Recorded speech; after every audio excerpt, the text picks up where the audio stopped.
everyone, it's Jason and Kelly back. Jason from the GBTA Meetings and Conventions Committee and Kelly Bishop from Well Elevate Experiences, talking about how we can prepare for ourselves during the GBTA Annual Convention in Atlanta in late July. Today we're going to talk about 5 big ideas or topics to keep in mind when planning on being at the convention. Kelly, take it away. Thanks, Jason. Well, there's a couple things that are really important. One of them is sleep. Everyone needs to shoot for like at least 7 hours of sleep.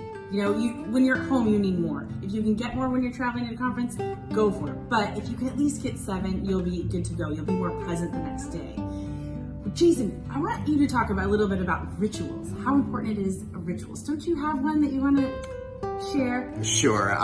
Something I learned through you is keeping rituals, and at home every night before bed I have a certain tea that I drink. So I bring it with me on the road now when I travel, and especially during conferences, to keep me regular and to keep me in that process, that knowing that I'm in sync to go to sleep and try to keep things as normal as possible when we're not used to it. That is a huge key to sleeping, right? Keeping into your routine, your rituals, being able to wind down. So I love that you do that. Thanks.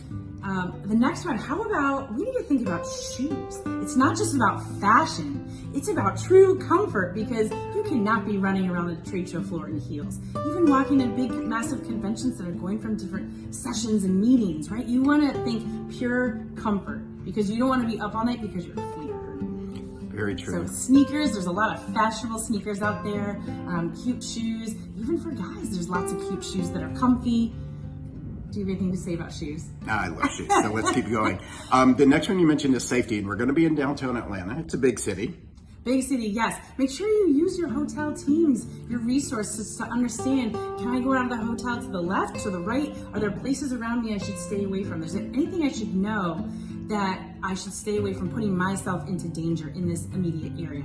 Also think about when you're walking around the hotels, right? And the elevators, you know, where's your room, where's your hotel, where's your comfort? But most important is to always listen to your gut. Be careful running with both earbuds in too. If you go out for a run or walk, try to take a buddy with you. That's great motivation and inspiration to have a friend. And the last one is people. People's the most important thing when you travel, because people are what lifts you and makes you feel good, and you have great energy off of each other. So make sure that you surround yourself with amazing people, meet new people, find your old friends, give hugs, talk to them. And also, Jason and I were chatting about this. You never know who you're gonna meet. That could be your next boss, or you may be your next boss. So true, Kelly. Thanks for all the great tips. Thank you, Jason. Great to be here.